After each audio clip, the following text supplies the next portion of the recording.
여러분들의 생일은 언제인가요? 사람의 탄생일에 따라 특별한 의미를 부여하는 탄생석, 별자리, 탄생화, 탄생목에 대해 들어본 적이 있으실 겁니다.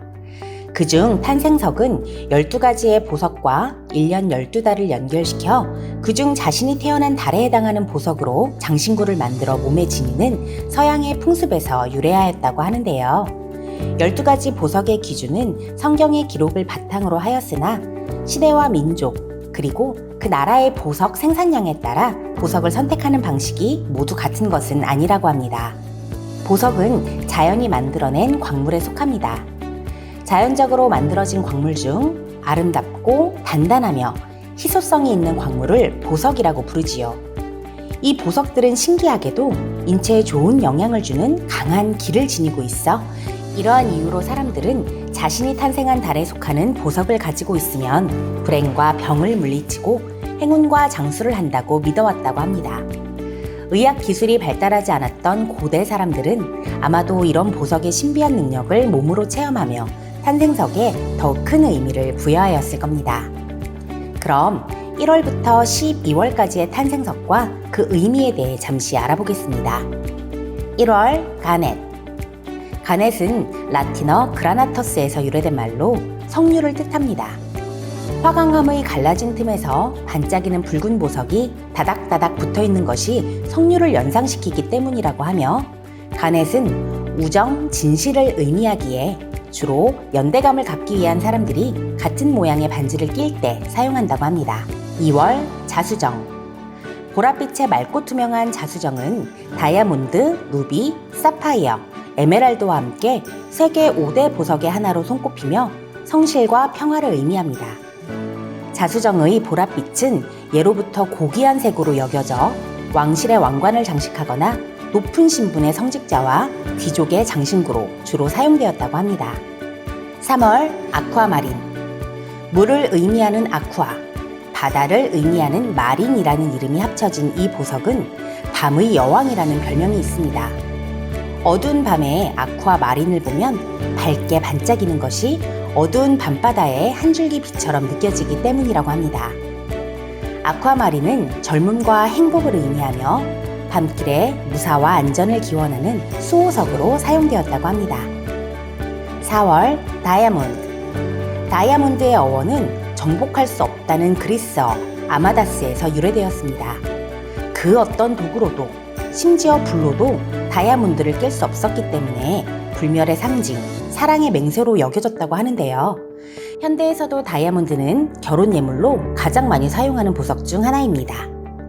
5월 에메랄드. 에메랄드 색이라는 이름이 있을 정도로 특유의 아름다운 녹색빛을 자랑하는 보석으로, 흠이 없는 에메랄드를 얻는 것은 결점 없는 인간을 찾는 것보다 어렵다는 속담이 있을 정도로 함유물이 없는 순수 에메랄드는 매우 드물다고 합니다. 행복과 행운을 상징하는 에메랄드를 빛에 비추어 보면 보석 내부가 마치 나무나 풀이 우거진 정원처럼 보인다고 하는데요. 푸르른 5월의 탄생석과 매우 잘 어울리네요. 6월 문스톤. 힌두교의 신화에 따르면 이 보석은 달빛이 응고되어 형성되어졌다고 전해집니다. 때문에 이 보석을 착용하는 사람은 행운을 갖게 된다고 믿었으며 매우 신성한 돌로 여겨집니다. 은은한 달빛처럼 영롱한 빛을 발산하는 이 보석은 진주와 함께 6월의 탄생석일 뿐 아니라 결혼 13주년을 기념하는 기념석이라고 합니다. 7월 루비. 루비는 빨갛다는 의미의 라틴어 루브럼에서 유래된 이름으로 매우 정열적인 사랑, 평화를 상징하며 태양을 의미하는 신비롭고 성스러운 보석으로 여겼다고 합니다. 루비를 소유하면 건강은 물론 부와 삶의 지혜까지 얻을 수 있다고 여겨 왕관을 장식하는데 가장 많이 사용된 보석이라고 합니다.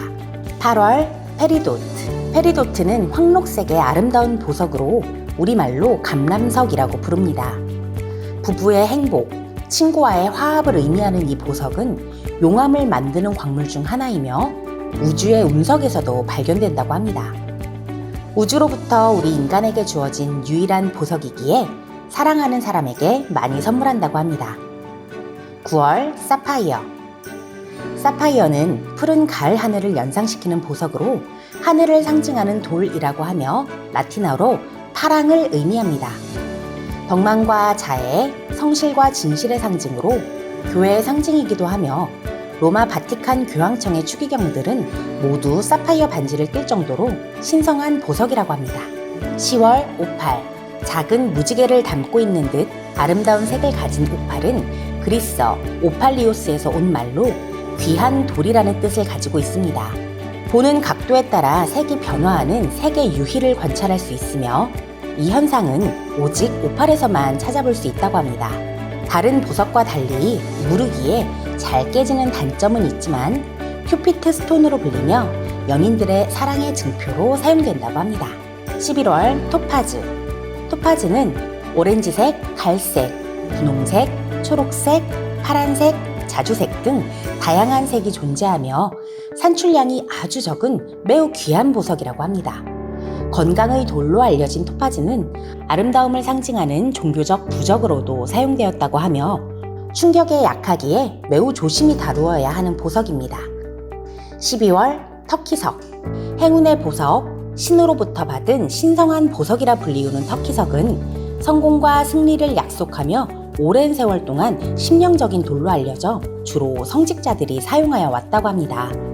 매우 단단하지만 변색이 될 수도 있으므로 손을 씻거나 샤워를 할 때는 빼놓는 것이 좋다고 합니다. 12가지의 탄생석 이야기 재미있으셨나요? 그럼 지금부터 탄생석 원석을 이용한 특별한 팔찌를 만들어 보겠습니다. 재료부터 확인해 봅시다. 원석, 난집 철사, 공예용 철사, 팔찌, 가위, 롱노우즈입니다. 먼저 원석을 관찰해 봅시다. 제공된 원석은 모두 인증된 천연 원석입니다. 자연 그대로의 보석을 가공하지 않고 잘라내었기에 크기와 모양이 모두 다릅니다. 원석을 바닥에 놓아 앞, 뒷면을 정해주세요. 이제 난집 철사를 이용하여 원석을 감쌀 텐데 철사의 길이를 잘 보아주세요. 한쪽이 매우 길도록 조정을 하고 최대한 탄탄하게 감싸줍니다. 양쪽의 철사 끝은 한 손으로 모아주고 롱 노즈를 이용하여 원석과 철사 사이에 빈틈이 없도록 꼼꼼하게 조여주겠습니다. 이때 롱 노즈를 너무 세게 조이면 원석이 깨질 수도 있으므로 주의하여 주세요.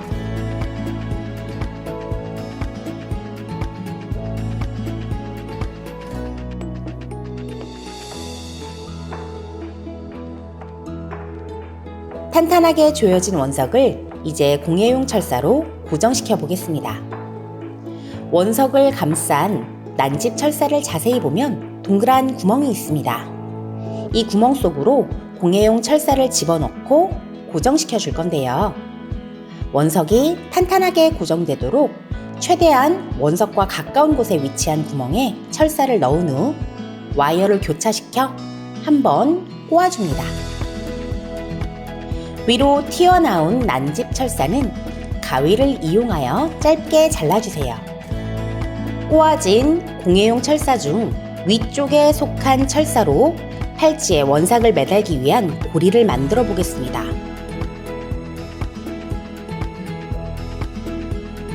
팔찌에 딱 맞도록 고리를 만든 후 팔찌의 가운데에 철사를 넣고 감싸준 후 뱅글뱅글 돌려 고정시킨 후 남은 부분은 잘라주세요.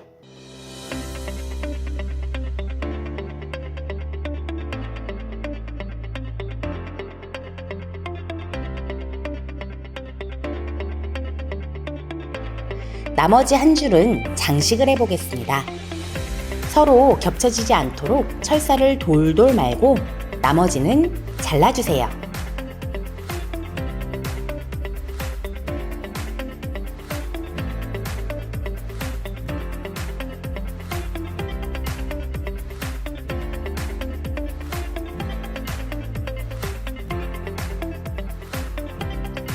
이제 원석 팔찌 완성입니다. 오늘은 탄생석 원석을 이용해 아주 특별한 팔찌를 만들어 보았습니다. 원석들은 갈고 닦고 연마하는 과정을 통해 찬란한 보석으로 탄생됩니다. 보석의 아름다운 빛을 내부에 가지고 있지만 아직 아름다움이 드러나지 않은 상태죠. 그렇기에 우리들을 숨겨진 보석, 원석이라고 부르나 봅니다. 내부에 숨겨진 찬란한 빛을 발산하는 그날을 위해 나 자신을 갈고 닦고 연마하는 노력을 게을리하지 않아야겠네요. 여러분들의 미래가 모두 반짝이는 보석이길 기원하며 오늘 체험을 바탕으로 원석이 보석이 되기까지의 과정을 나 자신과 비교하여 보며 어떠한 노력을 기울일지 생각해보는 계기가 되었으면 좋겠습니다. 나의 탄생석에 얽힌 재미있는 이야기는 무엇이 있는지, 탄생석이 장신구 외에 어떤 기능으로 사용되었는지, 탄생석은 아니지만 보석의 종류에는 또 어떤 것들이 있는지 알아보면 좋을 듯하네요. 그럼 다음 시간에 더 재미있고 즐거운 체험으로 또 만나요. 안녕!